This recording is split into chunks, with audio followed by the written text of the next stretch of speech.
we take a trip to Carleton University in Ottawa to observe the rapid onset of springtime.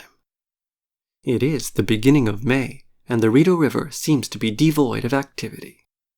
But what if we look upwards? What are these birds, and what are they doing? They're swallows, and there is more than one species here. The most abundant is the barn swallow. The barn swallow is one of 86 species of swallows and is one of the most widely distributed birds in the world. The barn swallow has a long tail, and females prefer males with longer tails. Barn swallows often build their nests in the corners of open structures such as barns and buildings. If you're lucky, you might also see tree swallow. Unlike the barn swallow, the tree swallow is a pretty blue bird that prefers trees for its nests. These swallows fly over water and other flat, open spaces and catch insects on the wing. During the massive spring bursts of flying insects, these swallows will spend nearly all day eating.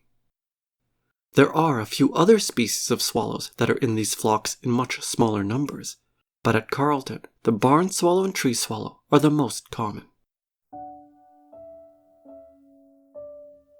The Carleton campus is highly developed, and almost every square meter has been transformed from the once pristine eastern forests. The short, tended grass favors certain species over others. The groundhog, a marmot in the squirrel family, is very partial to eating in open spaces. It starts to eat most voraciously in May, building up the fat layers it has lost during the colder months of hibernation. Due to its insulated nature, it tends to reduce its above-ground activity during the hottest times of day during the hot summer months. But the groundhog is not the only creature that likes the grass. It's also a perfect place for a quick nap. Another bird found at Carleton is the eastern phoebe. Eastern phoebes often build their nests in artificial structures and sometimes reuse a previous year's nest or even the nest of another bird. Their diet is primarily insects, and they often wait on a perch for an attractive snack. We now move 3 weeks forward in time to the end of May. It's quite a bit hotter now, with the days reaching 30 degrees Celsius. Under the shade of a strip of trees, there is a stream. On days like this, surely someone will want to take advantage of the cool water. Perhaps it will be the house finch.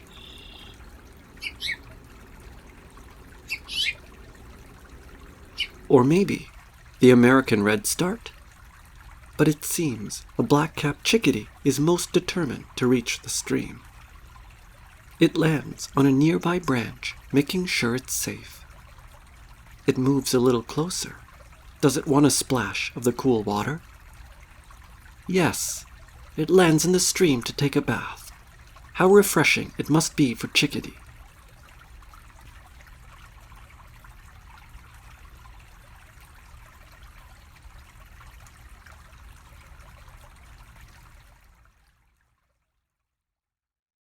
Let us now return to the Rideau River.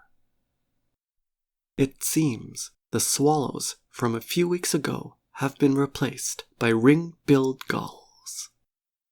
There must be something that attracts them here.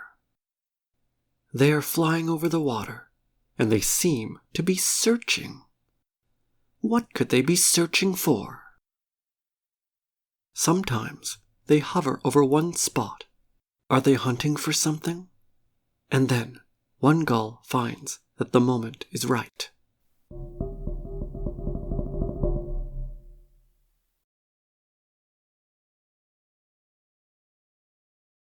It has caught a crayfish. The gulls spent hours catching a feast of plentiful crayfish in this river, and they are very skilled at it too.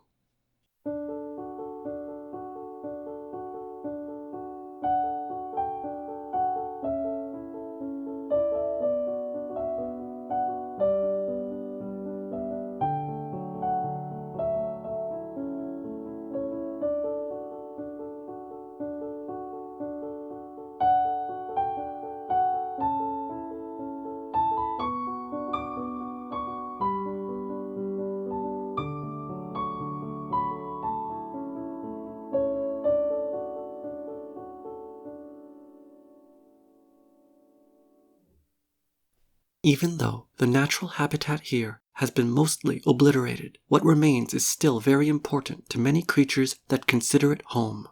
And as we continue to live on this planet, we should strive to protect these creatures just as we strive to survive ourselves.